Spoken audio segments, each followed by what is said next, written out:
is. Thank you. So welcome, Lindsey. We're excited to have you speak to our students today. We have a lot of participants in the watch room as well as online. And so we'll go ahead and get started. Students, as you know, you can register and share your feedback via this QR code.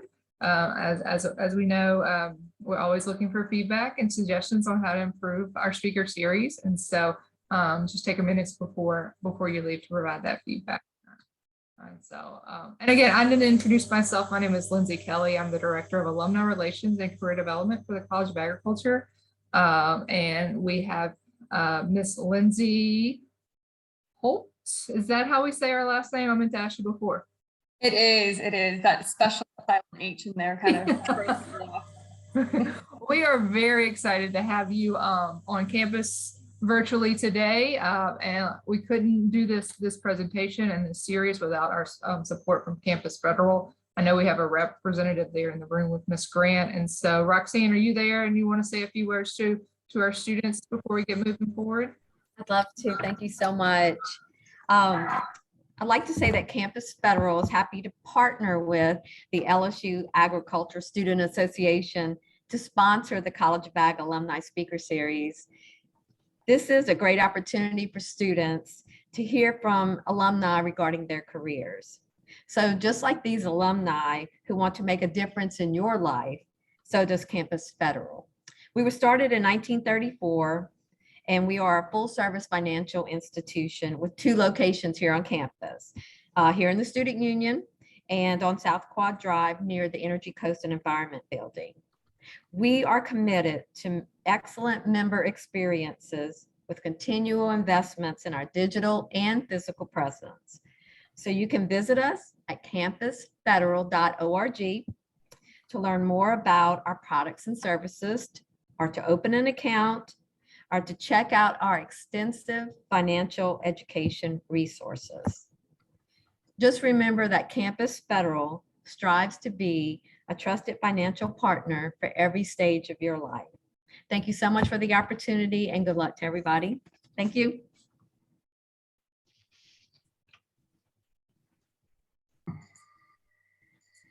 Thanks, Roxanne.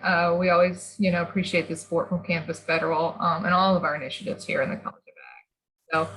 So I have Mr. Zach Mayfield, our VP for the Ag Student Association, here to introduce Miss Lindsey. And so Zach, I'll let you take it from here. Hello, everybody. Like Miss Lindsey said, my name is Zachary Mayfield. I'm the ASA Vice President this year, and I'm proud to introduce one of our alumni. Miss Lindsey Schultz Holt is a native Texan with a lifelong love of fashion, design, and jewelry, especially diamonds. She channeled her passion for design into launching her Houston-based company, Lindsey Lee Jewelry, which specializes in diamond engagement rings, wedding bands, and other high-end jewelry. Lindsey received her BA from LSU's College of Agriculture and Fashion Merchandising with a minor in business. With her concierge jewelry service earning her a title of Houston Diamond Girl, she takes the mystery and fear out of jewelry selection process. Lindsey works one-on-one with clients, from selecting the right stones to crafting the perfect setting, making the process quick, seamless, and fun. When Lindsey is not immersed in jewelry business, she is passionately involved in 2 nonprofits, She Has Hope and Commonwealth Living Water International. Please join me in welcoming Lindsey as our March College of Agriculture Alumni Speaker Series, as she helps us close out our 2022 LSU Agriculture Week. Hi, everyone. I'm Lindsey. I'm excited to be here. I wish I was there in person. I love LSU so much and I miss it. I was excited because I was like, if I go, I get to go walk the lakes and see all the things that are happening at LSU. I know so much has changed since I've been there. I did look up one thing to make sure it was still there, and that is Inga's Sandwiches. If any of y'all have been there, it's one of my favorite places and it's affordable as a student. But anyways, I'm Lindsey. My full name, is Lindsey Lee Holt. I started Lindsey Lee Jewelry back in May of 2018. So I'm coming up on 4 years now. Crazy, time is flying by. I was born and raised in Bel Air, Texas. It's a small town kind of inside of Houston. And I've been in the fashion industry for as long as I can remember. I started modeling when I was 14 years old, still had braces and everything. It was great. But I learned that when I was in the industry, trying on all the fancy dresses and all the jewelry and everything, I had a major passion for fashion. And so I decided, let me go to LSU. It's like, why not? It's the greatest school in the world, and study fashion there. I majored in fashion merchandising, and then I minored in business. I then, and while I was in school, studying and everything, I was kind of like, I always had in the back of my mind, like, maybe I want to do business because maybe I want to do something on my own. I don't know. Let me just do it. And I loved minoring in business. It was kind of like a little piece of it all without actually having to major in it, because I don't think I could have totally done that. But I loved fashion merchandising at LSU. I will say this though, it was extremely hard. But everything I learned there, I feel like I still put into play today. During college, I interned all over the US. So I worked at style houses doing PR clippings, and I worked at different retail stores all over. And as much as I loved clothing and fashion, I realized I didn't enjoy the behind the scenes of the industry or being on the showroom floor with designers. I'll never forget one summer I came home and I worked for a family friend who had a gold melting company where they would have gold parties. Y'all might be too young for this, but basically it was right after the recession. People all over the world were hosting. It was kind of like a tiered scheme where you would host parties at your house. You would weigh people's gold and you would give them money for it. And then the guy I was working for was kind of top tier of it. And so people would ship their gold party, the gold from these parties that they would hosted from all over the world, and send them to us. We would weigh the jewelry. We would then melt it into these like crazy bricks. And I'll never forget, like, something that struck a chord in me was I was seeing people's family heirloom pieces just being sold for, gold scrap value cost, because, it was hard times and people need money. And I just remember thinking, wow, this is so sad. Like, these are people's lifelong family heirlooms and they're just being melted down for nothing. So that kind of struck a little bit of a chord with me, which I'll get back to in a minute. Still having a love for fashion. I was right out of college, just like any college kid is, not really knowing exactly what they're doing, especially when you graduate into fashion merchandising.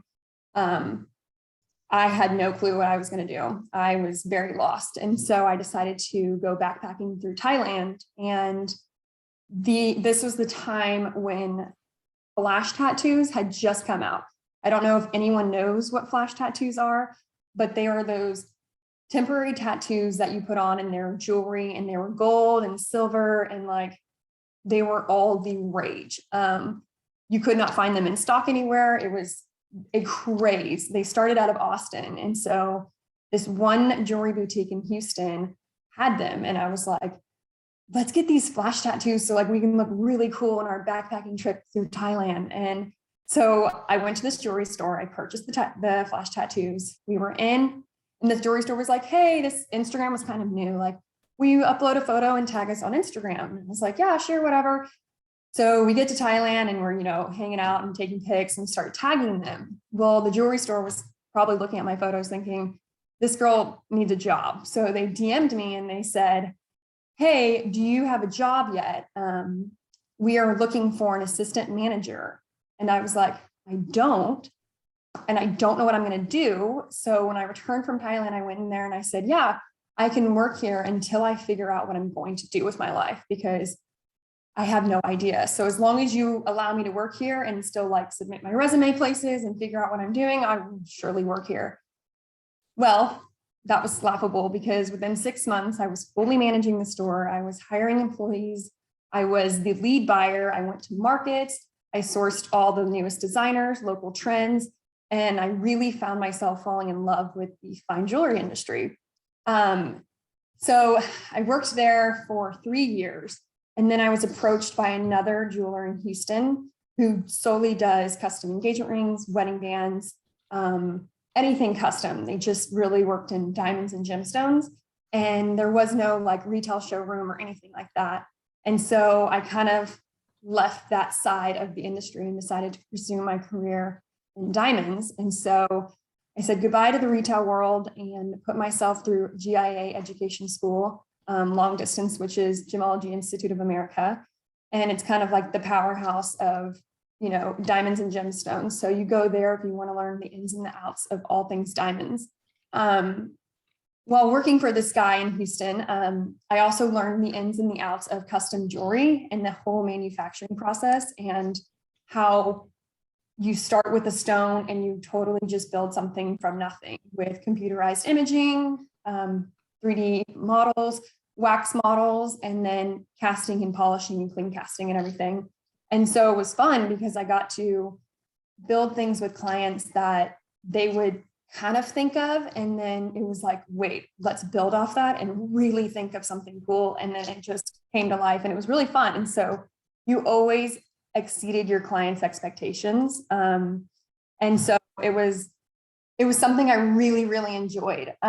One part of it that I loved was the personal one-on-one connection with each of my clients and really working to create something special and unique with them.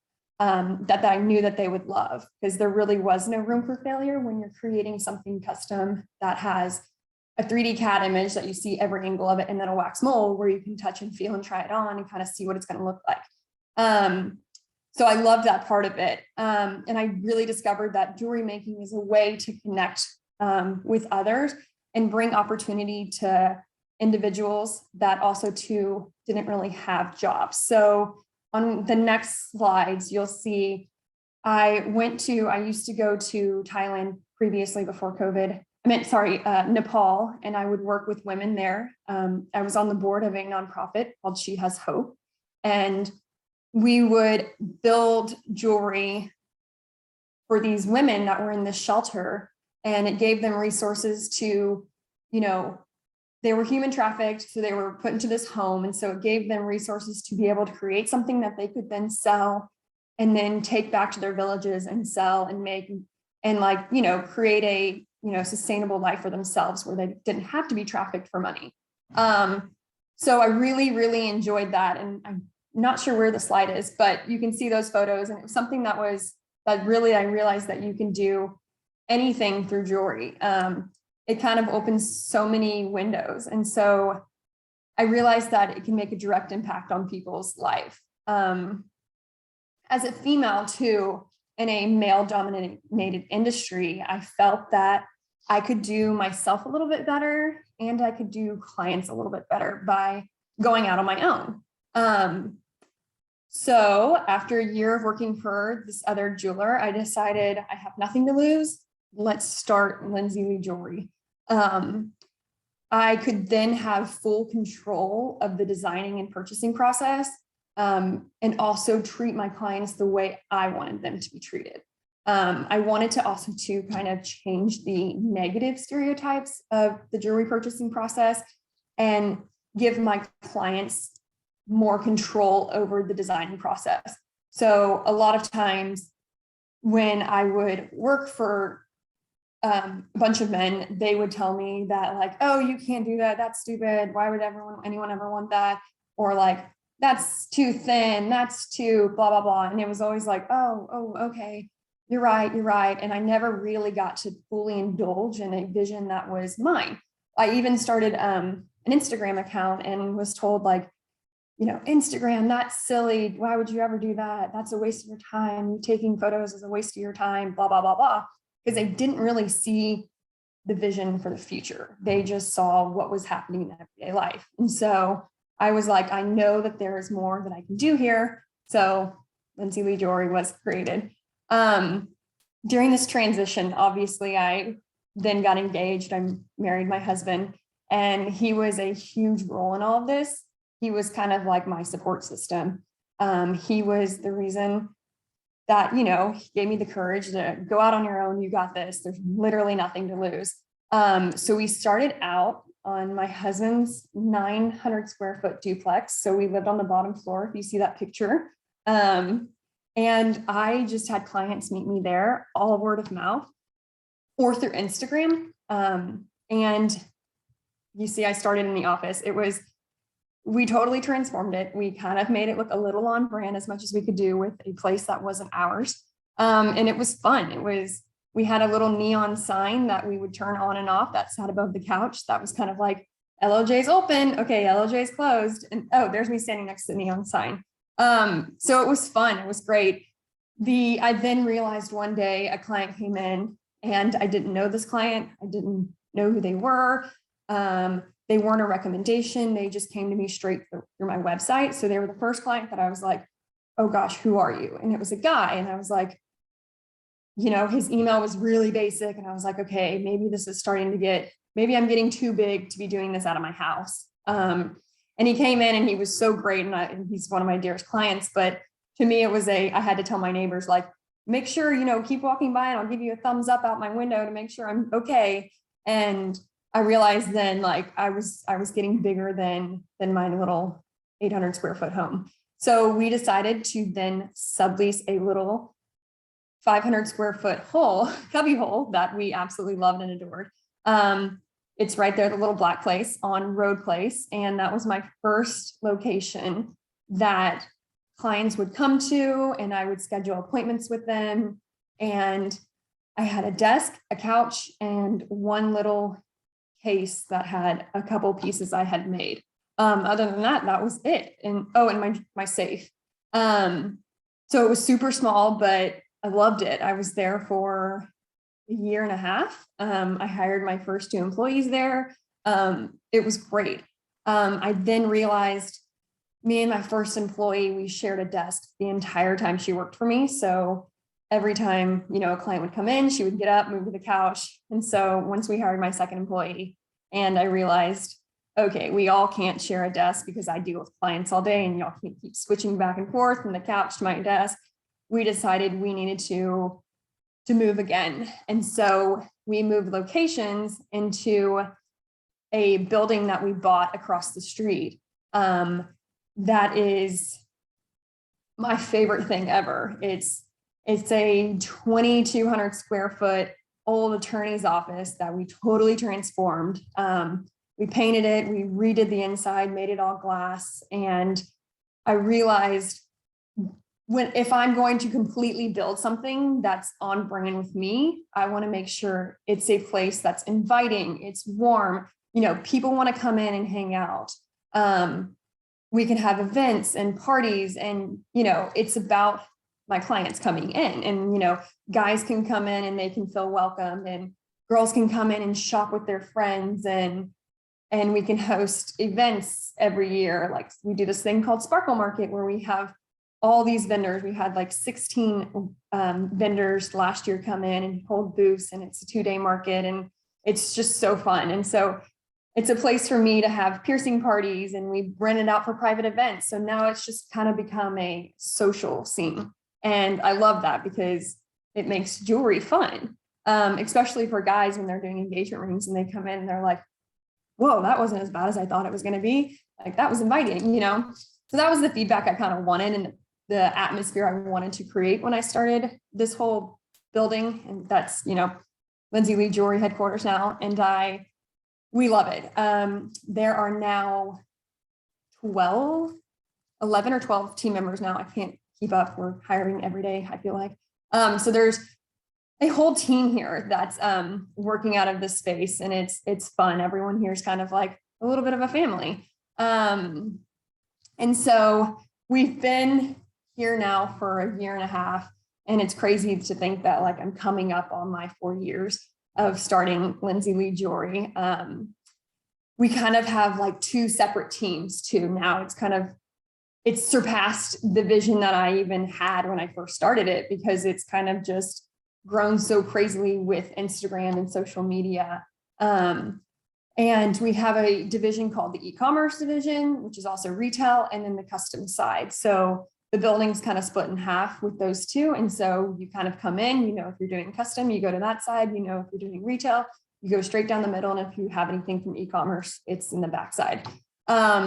And there's two separate teams that run it all, and they're kind of like their own little beasts. You know, unlike your local, like small mom and pop jewelry stores, we decided that we really wanted to take this thing, you know, through the internet. And so creating an e-commerce, we ship now all over the US every day, and even sometimes all over the world.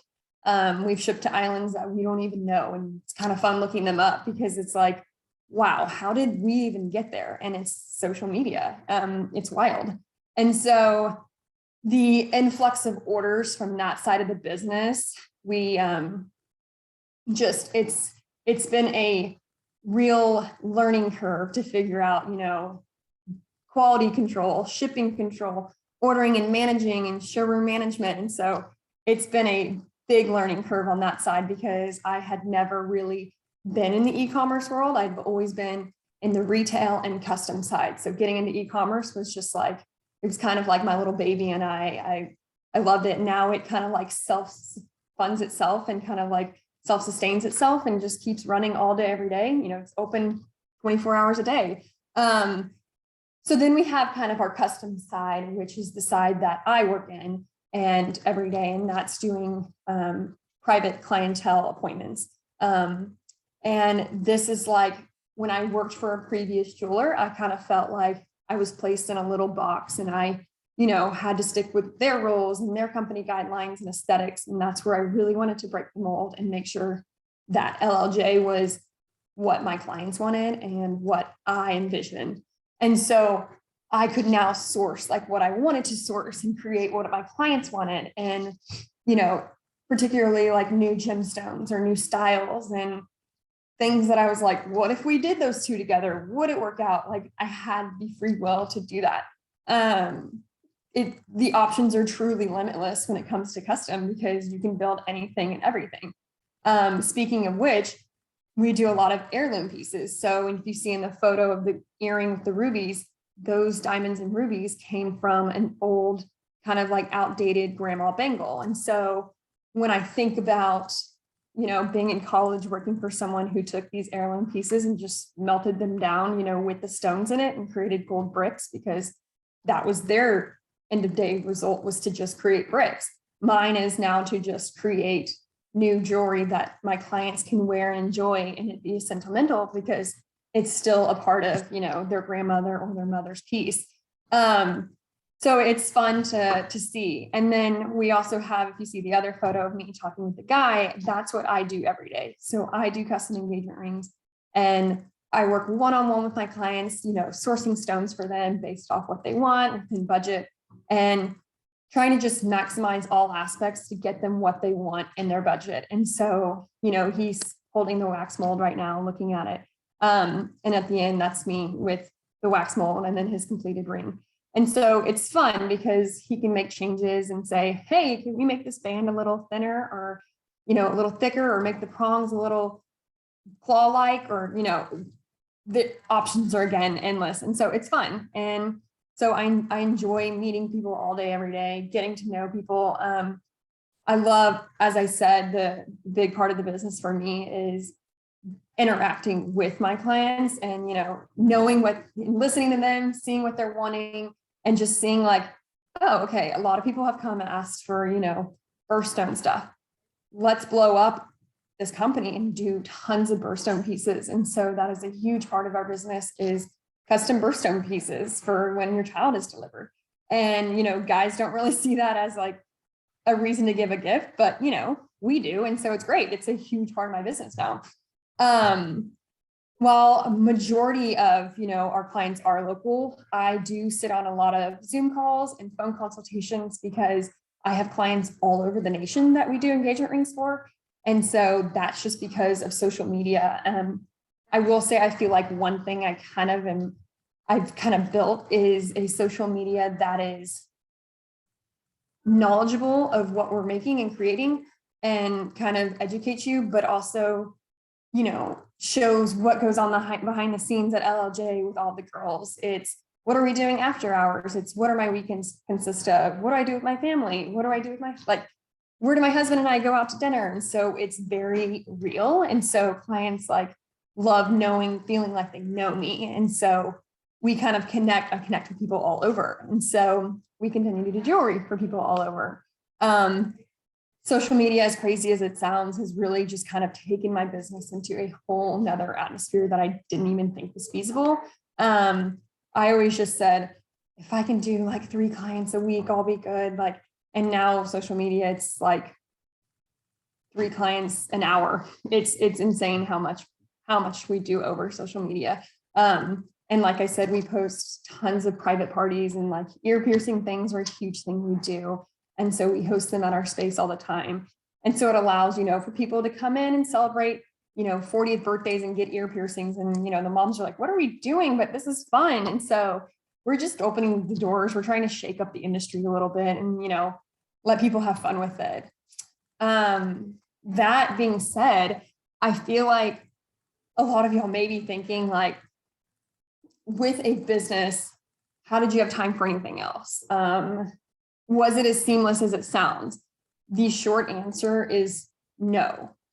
When I started my company, I was running it off of my cell phone. So for the first 2 years, it was strictly my cell phone. Not until we moved into this new headquarters did we get a landline. So if you think about it, I had to, when I was working by myself, I was running to and from manufacturers, closing out my shop, hoping and praying that no one was going to show up to the shop while I was at the manufacturers picking up someone's piece, running around like a chicken with my head cut off. My phone was constantly going off all hours of the day. Clients would even text me at 2 p.m., 11 p.m., midnight, weekends, they would call me, and it was crazy. I would, be out with friends and my phone would be going off. And it's kind of, there's this saying about realtors that a realtor can never miss a phone call because you can miss a sale. So I kind of felt like it was the same thing. I let my phone and my company kind of consume me for those 2 years because it was everything to me. I knew if I didn't put in the hard work in the beginning, I wouldn't, relish on any of the success in the end if I just didn't keep hustling. So no, it was not easy, and I never had time for myself. I missed happy hours with friends, birthday parties. Even when I was, with everyone, I was always working. I, felt like everything else in my life became on the back burner, except for my husband and I and our family, in our company, because we would spend, some nights we would spend the night at the office. We would be there all hours of the night. There was no 9 to 5 or 10 to 6. It was whenever you leave, whenever you're done. And I was never done. I always had something else I could be doing to better myself. And a huge part for me, like I was married and I, was in the business for 2 years. And those 2 years, I always wanted to start a family, but the fear of that consumed me, because how could I have time for anyone else in my life when I barely have time for friends? I barely had time to do stuff with my family. So starting a family was just was a huge fear. So kind of like one of the greatest pieces of advice I could give anybody who wants to start their own company is don't let your business run you. Run your business and hire. Employees are probably the greatest investment you can ever make in your business.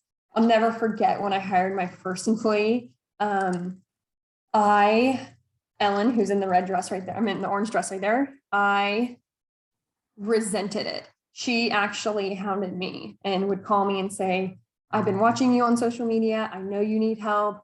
I just lost my job. Like, I know you need it. And I was like, no, girl, I'm good. I got this, because I didn't want to hand anyone else, the keys to my prized possession. I wanted it to just be me. I wanted to have my hands on everything. I wanted to be in full control. Like that was my child. And so I pushed her away for about 3 months. And then finally another client came in and she was like, you need to hire someone. And I know this Ellen girl has been wanting to work here, so you need to reach out to her. And I was like, okay. So I went to happy hour with her and I chatted with her and I was like, okay, you want to join me? And that's how it started. I realized oh my gosh, you can just simply run to my manufacturers and take that weight off my shoulders. Okay, wow, you can help me answer my emails when I'm with clients all day. You can send quotes, and you realize you just slowly start to like release some of this control and some of these jobs that just weigh you down and keep you up at night. And then you realize you're starting to go home earlier from work. You're starting to like be able to relax. And the more I hired, the more I realized I could better run my company, because when I was trying to do it all myself, mistakes were happening left and right. I realized I had so many weaknesses where I was hiring that had those strengths where I was weak. And so I had tons of strengths, but I also couldn't do everything when I was spread so thin. And so hire people that excel in ways that you don't. And so in the beginning, I didn't have it all figured out. Every day was a learning curve. Every day, I would leave the office and be like, wow, that is awesome. I'm killing it. And the next day I could be like on my knees crying, being, what am I doing? What am I doing? I've totally messed up. I shouldn't have started this. And so every day it was a learning curve. One of my favorite quotes is from Sarah Blakely, and she's the founder of Spanx. And she says, the fear of failure is one of the greatest fears in life. It can stop you dead in your tracks and completely hinder you. And I always think about that, because there are so many times that I would be sitting there wondering, what are people thinking of me?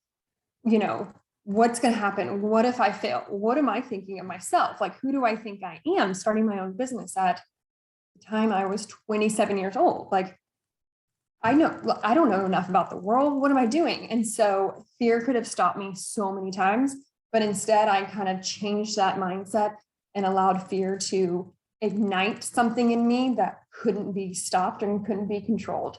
I would wake up every day thinking, I have to be harder. I have to work harder. I have to know that my day can end at 7 or my day can end at 3 a.m. No matter what time it ends, every day and every hour that I'm there at the office, I have to be doing my hardest, building, fighting for myself, fighting off these fears and doing whatever I can to really grow this thing. Because to me, in my mind, if I hadn't figured it out in 1 year, then I was going to stop.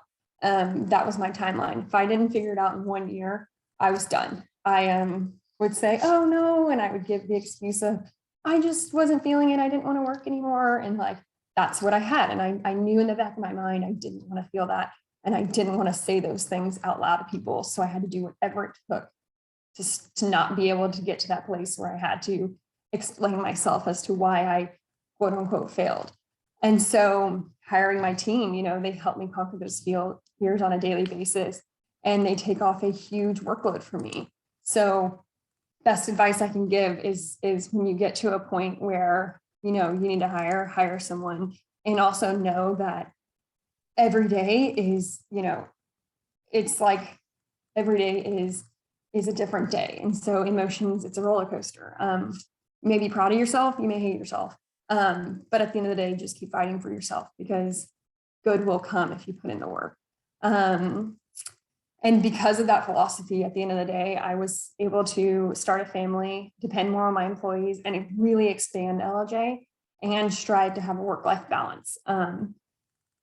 Because I stopped taking on the tedious tasks, I started really digging into what could grow this, and putting my time into the important things. That is the future, and not looking at the day-to-day things. My husband calls it stop tripping over dollars to pick up pennies, because I would be like, oh my gosh, we have to ship cleaner today because there's 10 people, and I would go do that instead of doing something on Instagram that's telling people how to layer their necklaces or how to stack their rings, because that's what the people want to see. They don't care that I'm shipping cleaner.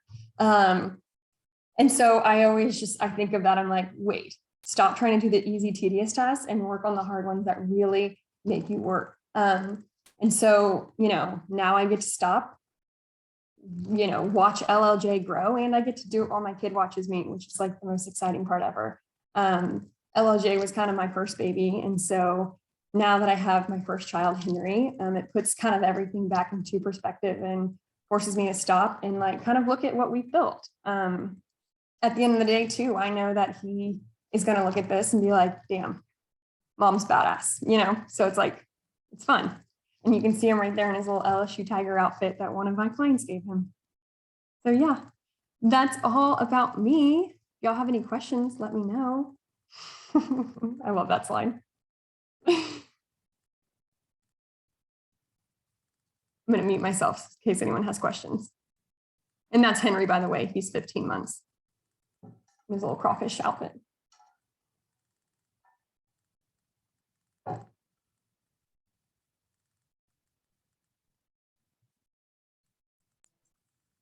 Ashley, do we have any questions from the group? Or I'm just trying to get us set up over Okay. here to see. So just give me a moment. So, Lindsay, I'll ask a question. Yeah. Up on that end. What do you think was your biggest hurdle in starting your own business? Biggest hurdle. Okay, so when I left my previous employer to then go start LLJ, I only knew diamond dealers, gemstone dealers, people in the industry from who I had met from my previous employer. So it was hard for me because when I left, I had no one. And so I reached out to some of those people, and basically they all told me if my old employer ever found out that I was even speaking with them, they would drop them. So they're not helping me. And so I was like, okay, let's go back to what I do know. I knew that I could do this, and I knew from my retail days that every June there is a big jewelry convention in Vegas that's like 2 weeks long. And I knew if I just went there, I could find something, some kind of answer, someone who, I don't know. I just knew if I went there, there would be answers. And so I went there because it's also something I knew, and I was comfortable with going there because that's where I went every year when I was the buyer at the jewelry store. And so I went there and I went to the diamond industry, the diamond section, which I had never really been to. And I was like, I'm going to walk around, see who, might like me, and see, who has good diamonds and good pricing, and kind of like introduce myself. So I sat down at this one guy's table and I started talking to him, and he was like, tell me about yourself. And I was telling myself about him, and he was like, what? You've literally been in the industry 1 month? And I was like, yes. Can I take these 2 diamonds on memo? And memo means that you borrow them. So in the industry, no one really just buys diamonds outright. You borrow them for a couple of days, and if you sell them, you sell them. If you don't, you return them. And I looked at him in the face and I said, can I borrow these diamonds on memo? Had nothing to lose, obviously. And he was like, I don't know you from Adam, but I'm going to trust you. And so he did. And I took those 2 diamonds home, showed them to 2 clients, sold both of them, contacted, he said, you have 3 days. Contacted him in 2 days. And I said, I sold them. And he was like, what? And I was like, yeah, I told you, I gave you my word that I was going to do my best and you could trust me. And so now he and I have been working together for almost 4 years now, and we do a lot of diamonds together. And it's just a funny thing to think back of. I was a little 27-year-old girl walking around through this massive area of just men and diamonds from all over the world, being like, hi, hello, hi, I'm Lindsay. You don't know me, I don't know you. You need a credible rep to call for me? Oh, I have no one. You just have to trust me. And so this one guy did, and it worked out great. And now I was able to launch diamonds and my whole company, because he trusted me. And he said, you know what? I like your spirit. I'm going to give you a little, here's some faith. I take it, do what you can. And it worked. And so next client came in, and I continued to call him. He continued just to ship me diamonds to our little duplex. And yeah. And he asked me, how are you going to hold these diamonds? And I said, I had my backpack and I was going to get him home safely. And, I didn't have a safe at the time. So they went into my, yeah, it was a whole thing, but you know, trust, just having the right spirit and the right confidence in yourself, which I literally had none, but I faked it till I made it. So that was the big. Wow. And then once I had his credibility, I was then able to reach out. And then all of a sudden, other diamond dealers were calling me, other gemstone dealers, people were then, and I just had a name for myself. And now I don't even, people don't have to even look me up to know that I'm credible, which is kind of nice. Wow, very resourceful as well. What a risk. That's awesome. Okay, we do have a couple of questions that came up in the chat. And so one is, what is your favorite part about running your own business? Oh gosh. I think right now, especially, I have a really good group of girls. I mean, they were all going out tonight for drinks, and it's just like, they make my job so fun, and we're kind of each other's cheerleaders. And they come in here asking me every day, every hour, someone new is sitting at my desk asking me questions, like wanting to learn something else, or like, hey, I stumbled upon this, teach me. And I'm like, oh, wow. Okay, let's work through. It's just, I feel like every day is a different day because I have so many girls working on different projects, and they're always needing answers from me. And I don't know, I feel like very like, I feel like a mama bear, kind of like I'm teaching them, and it's fun. Like I had one of the girls in the office today, and she was just like, I'm really proud. And so I was like, oh my God. So I think like right now, I just, that to me is so fun, seeing them grow, and it means LLJ is growing. And right now we're already growing out of our Squarespace, our headquarters that we have now. And so it's like, we don't have room for one more desk. And so we can't hire another girl because we don't know where she would sit. And so it's kind of like, those are fun struggles to have. So now we're looking into new real estate to start a new headquarters. And so I think those things, and just like getting to have my kid up here, and everyone, it's kind of like, oh, I put on the calendar, you know, Bunny's coming to the office today, and everyone's like, okay, I'm not working this hour, so I can babysit him. And so I get to see him run around, and, you know, this is his place. This is his second home. So that's always fun. And so what, I know probably your typical days change, or you don't have a typical day as a business owner, but one of the questions was, what's a typical day for you as a business owner? Oh, I'm usually here no later than 9-10 every day. We open at 9. And I try and leave by 5:30. Every day I am either on Zoom, on calls, or meeting with clients. Every day is a crapshoot. Some days I don't plan anything on my calendar because I'm like, oh, this is my day. I get to breathe. This is so exciting.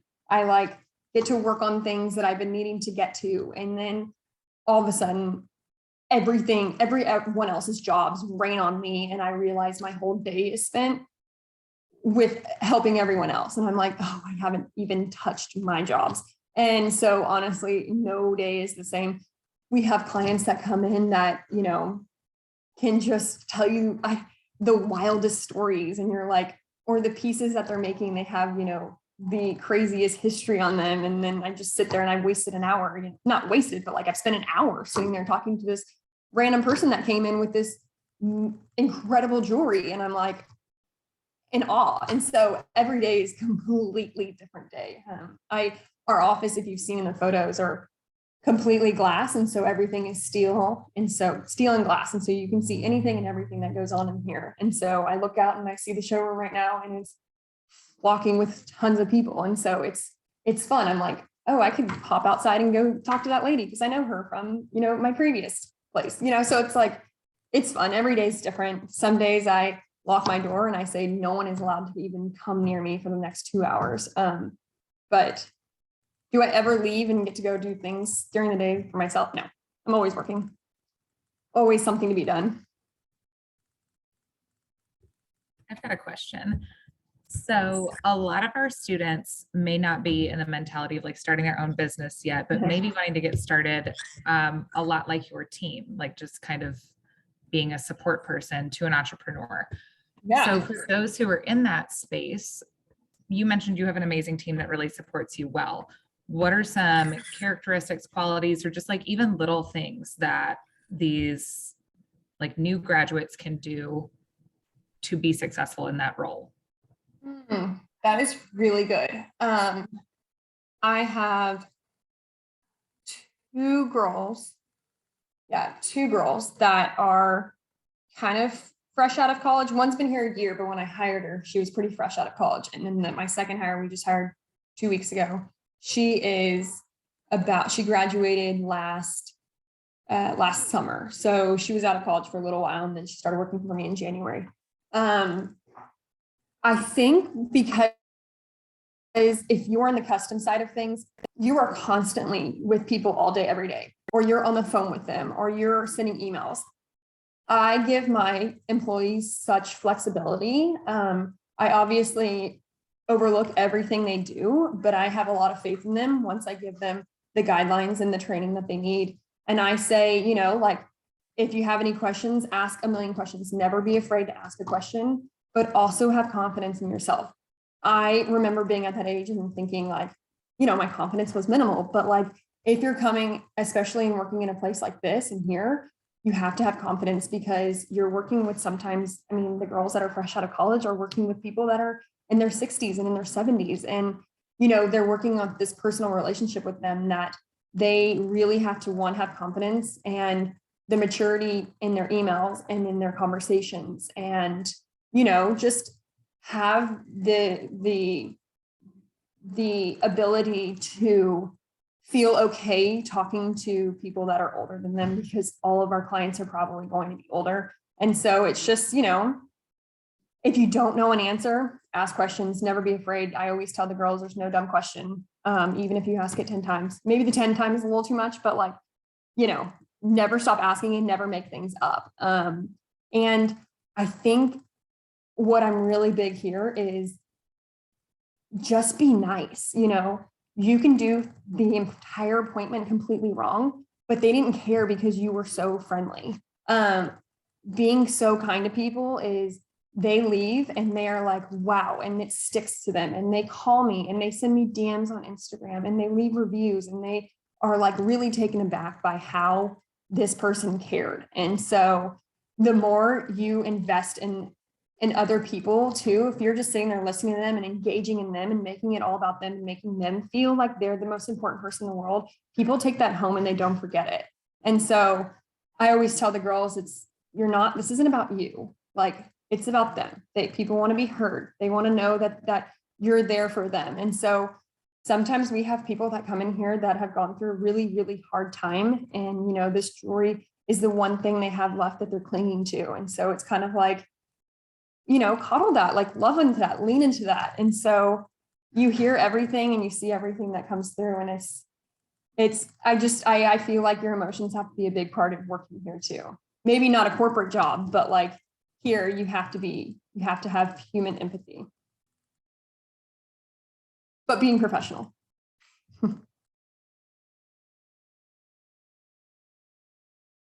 Sorry, we also have a question in here, so I'm gonna have her pop up. You're unmuted, so you're good. I'm Lindsey. Hi.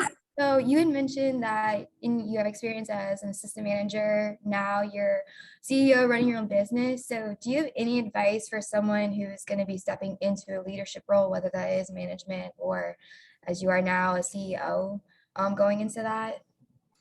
I think when I was stepping into my managerial position, I never thought to myself, oh, this is just the next step for me to be on my own. I never thought that. Never did I ever think that I would be doing this on my own. I just was put in a position where the only thing for me to do was to go on my own. And that's because, you know, that's a whole other thing. But I think when you start at a place, you have to realize that you are there to help them grow. And so my biggest goal when I was the manager at my other jewelry store was, how can I grow this? How can I make this bigger for him? Because at the end of the day, it's always better for all of the employees and everyone there for work balance and for, you know, goals and everything is to continue to want to make a place grow. So I think going in with the mindset and thinking, this is just the next step for me to get to my next step is kind of the wrong mindset. Because they will catch on to that and they will know that you're just there to get to the next place. And so I think if you really enjoy where you're at, treat it as if it's your place. I always tell the girls, I want them to feel like this is part them. So like, if something upsets you, talk about it. Like, if you want change, talk about it, because more than likely I'm going to make that change for you because I know how important it is to you. So I think like treating something as if you're a part of it really goes a long way, because your boss will see it, your boss will appreciate it, and you will be compensated at the end of the day for the way you treat him or the boss, or the way you treat the employees, and the way you treat the clients too that come in. You never know. I thought I was going to be somewhere for a couple of months and I was there for 3 years. So you never know. You have to go in with an open mind because you may end up loving it.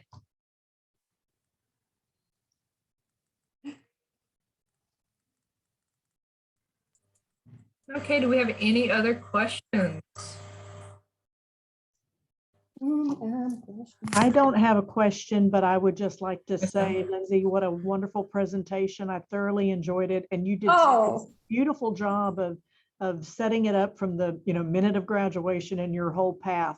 It was very, very inspiring to hear and just beautifully laid out. So thank you so much. Thank you. I'm going to go off of that for a second.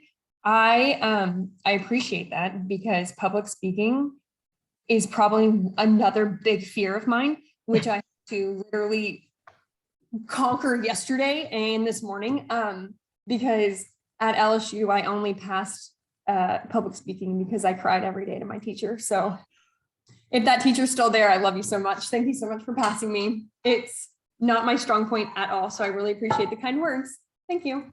You wouldn't have known it from your presentation today. You did a beautiful job, and it was a very inspiring story. Thank you. I appreciate that. Miss Donna, did you want to introduce yourself to Lindsay? Because I'm thinking she graduated before you. You did. You graduated before I came on staff, but I am I'm an instructor here in TAM. I teach a lot of the apparel design courses, and I'm the undergraduate coordinator. So I work with the students a lot. So I didn't get the opportunity to meet you beforehand, so I apologize, or I'm sorry for that. But anyway, glad that you were able to be a part of this. Thank you. Thank you. Who was before you? I'm referred to as the new Miss Elva. Elva Bourgeois was the Yes. When she retired, I was hired in her place, and so I've been here since she retired. That's about 5 years back now. Oh my goodness! Wow, that's amazing! Congratulations. Nice to meet you. Nice And to Miss meet Donna you. is just as much a gem as Elva is. Oh, yeah. I such a great tight knit little class in college. So I love the whole TAM department. It's a wonderful department. I know I'm biased, but it is a great department. It is. It was very hard though. It was not easy. Yes.